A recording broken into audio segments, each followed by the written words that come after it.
चला आज बनवूया काहीतरी गोड डिश। तर तुम्ही म्हणाल हा हलवा कढईत टाकून गोड डिश काय बनणार आहे, तर चला तुम्हाला दाखवते। खूप साधी सिंपल कमी साहित्यामध्ये बनणारी।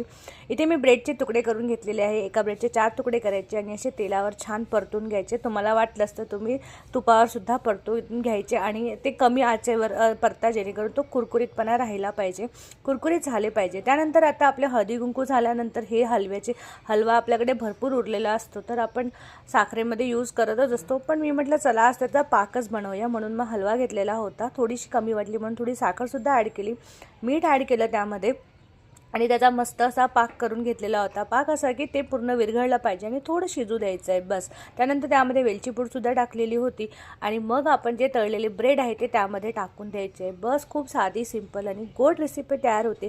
तुम्हाला वाटलं तर यामध्ये तुम्ही रबडी ॲड करू शकता आणि मस्त एक ब्रेड वाली रेसिपी तयार होते, पण आमच्या घरी अशी साधी सिंपल आवडते। तुम्हाला कशी वाटली?